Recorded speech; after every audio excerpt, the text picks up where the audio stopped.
All right, joining us now, Democrat Rashida Tlaib of Michigan. With her victory on Tuesday, she and Minnesota Congresswoman-elect Ilhan Omar are the first Muslim women ever elected to Congress. Thank you so much for being on our show. Congratulations.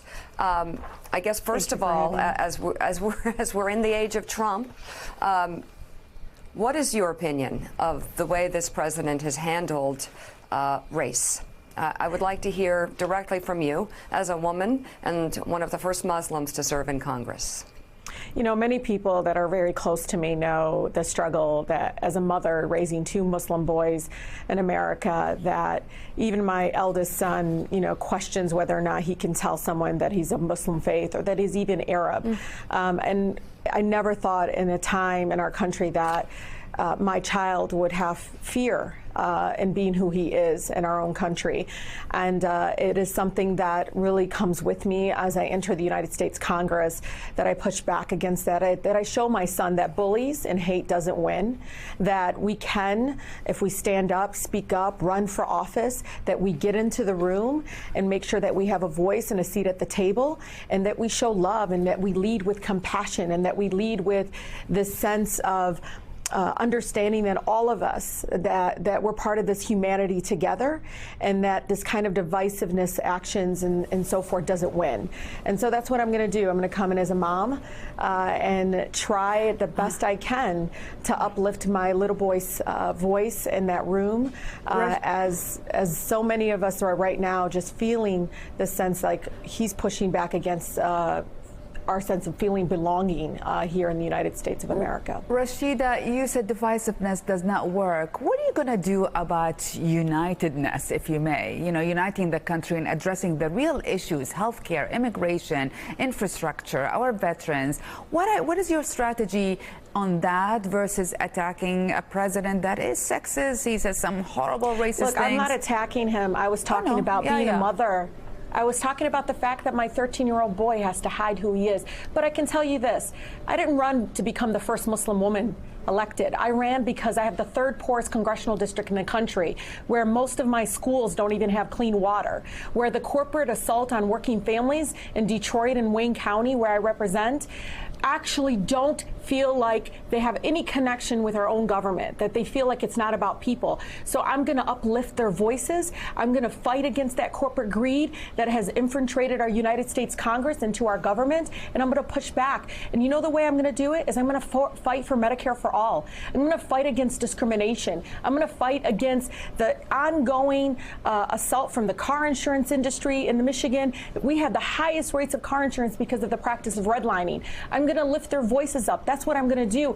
And I will outwork the hate. I will outwork every single thing on the agenda of the right wing. I don't care if it's Trump or whoever it is that's leading the kind of push against the working families that I represent. But it's going to be loud, and it's going to be very direct, and it's going to be very clear. And it's going to be about those issues and those values.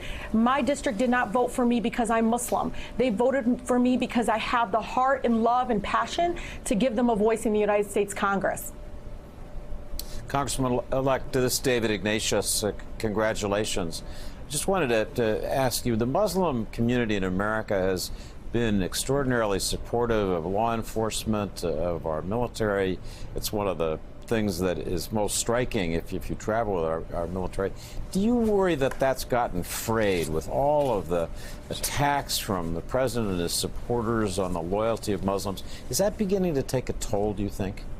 In many ways it does, because, you know, people feel isolated. They don't feel like they can go to their own government for help. They don't feel like they're also protecting, you know, all of us, that they're only protecting certain people. I think that's when it happens. That's when that distrust happens, and it creates unsettling feelings within our neighborhoods, within our communities. And so, yes, I do think it does. But, you know, again, we can outwork it. We can elect people like me. I mean, I'm not going to be this, you know, person that just comes, I'm Muslim American, I'm Arab, I'm a woman, I'm a mother. All of those things are very important. But all of us first. I mean, I uplift women like Ayanna Pressley and Alexandria Ocasio-Cortez and Ilhan Omar and Jahana Hayes and Deb Haaland and Sharice Davids, all of us as first. you look at everything that we ran on, it wasn't because we wanted to be first. It's because, you know, we're mothers, that we are, you know, been outside of the ring for so long, and listening to everybody try to speak for us, that we were tired of it, that we as working families, as people that understands college debt, understand what it means to send your child to underfunded schools. I mean, half of the members of the United States Congress are millionaires. They are not in an income bracket that even close to the majority of Americans across this country. They don't have a voice within the Congress right now, and it's going to change. It's going to change with a rainbow of color of women. It's going to change with just an incredible focus that women bring when we do anything in this country.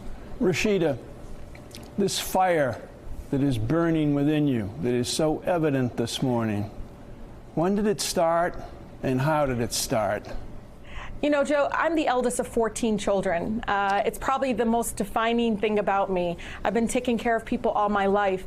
I don't like when people are told they don't deserve something because of the color of their skin or because of their income class or because of where they live. And so, for me, I've always been that protector, that big sister. People call me La Mama Bear. I do feel like I push against anything that makes people feel less than or dehumanize them.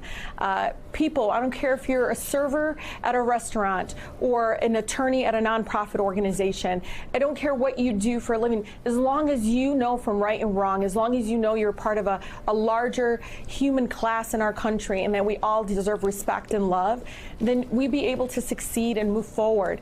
That fire comes as a child of immigrants, as somebody that grew up in probably the most beautiful, blackest city in the country, the city of Detroit, the birthplace of the civil rights movement, the birthplace of the labor rights movement. All of that is in me as I come to the United States Congress. Congresswoman-elect Rashida Tlaib, thank you very much and congratulations again. Thank you. And still ahead, we'll talk to another woman who made history on Election Day, Congresswoman-elect Abigail Spanberger. No, she's actually the one. I think she ran one of the best commercials when Dave Brat kept talking about Pelosi, Pelosi, Pelosi, Pelosi, and she said, hello. And then she said who she was. This is who I am. Yeah. Plus, President Trump threatens to withhold disaster aid from California as that state continues to burn, battling one of its most destructive and deadly wildfires ever. What's wrong with him? Morning Joe is coming right back. Thanks for checking out MSNBC on YouTube, and make sure you subscribe to stay up to date on the day's biggest stories. And you can click on any of the videos around us to watch more from Morning Joe and MSNBC. Thanks so much for watching.